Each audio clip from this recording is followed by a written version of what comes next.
Well, I'm very disappointed that we don't have the opportunity to host fireworks here at Mount Rushmore this year.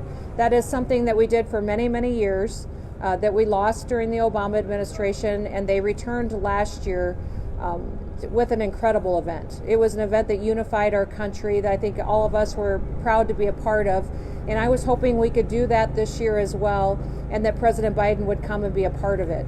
So we put that request in. We were denied our permits to host that event. The alternatives that I had are very limited. So we have contracted with outside counsel, and we are in litigation efforts now to get our permitting process done. The one thing I think everybody should know is that we already had a memorandum of agreement signed and in place with the National Park Service, the Department of Interior, all the local authorities.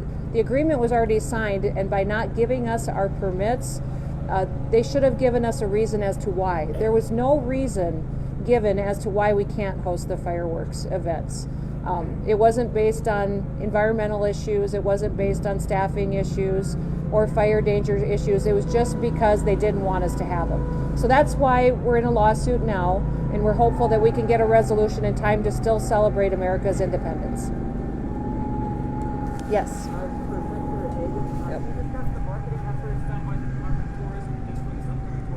Sure.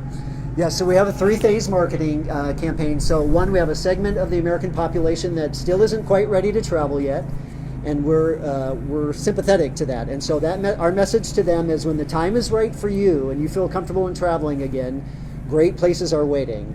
For that segment of the American population that is ready to travel, they're planning, they're starting to book, we're telling them to come and visit and go great places.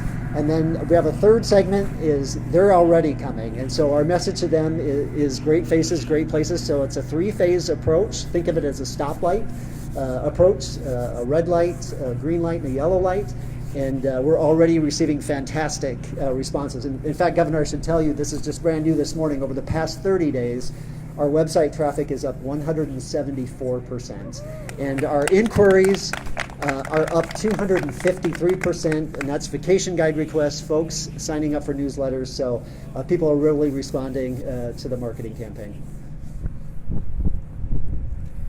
We just won't tell them it's snowing. Lee, did you have a question? Yeah, just a quick follow-up on the fireworks thing. Will Yes. you be making the contracts available that you said you signed with the federal government?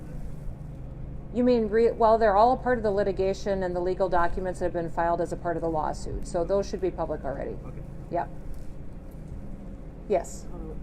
So with this upcoming tourism season, I know I've done a few stories about car rentals being sold out, hotels are starting to book up.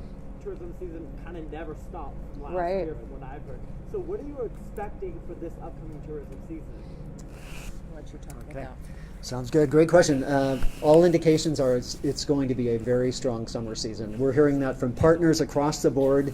Whether you own a campground, a bed and breakfast, hotel reservations, it really doesn't matter. We are hearing from a number of tourism industry partners who are booked already solid through the fall. When it comes to things like rental cars, there's no question. We're seeing a shortage nationwide. Just this past week, I dealt with 5 families from around the country that were not able to get a rental car, but thank goodness I was able to put them in touch with some local businesses within Rapid City, local rental car businesses, and they're being taken care of. So if you know of visitors out there, especially if you're in the tourism industry and people are having trouble finding either a place to stay or a rental car, please send them our way and we will do our best to accommodate them. Yes. Oh, Andrew, go ahead. Yeah. How can we as locals help you provide never-ending evenings of joy and happiness for all the people? Well, just your sparkling personality does that for us, Andrew. You know, what I would say as the citizens of South Dakota, welcome people to our state. I think that people are visiting South Dakota because they value what we have to offer. They love our heart for people. They love the fact that we cherish our freedoms, that most of the times when you cross the country these days, you see a lot of ugliness on the news and you see a lot of division in cities. And I don't see that here in South Dakota. I see people that appreciate our way of life. Their families are important to them. They want to support each other and they're a part of a community. So I would say just welcome our visitors in. show them what South Dakota is and who we are, and that'll be a wonderful, refreshing opportunity for them to spend a little bit of time getting a break from a lot of what we see going on across the country. Thank you. All right. I think we will wrap that up. We'll be around for a little bit if you have other questions, but thank you all for coming, and remember, this week is all about the power of travel.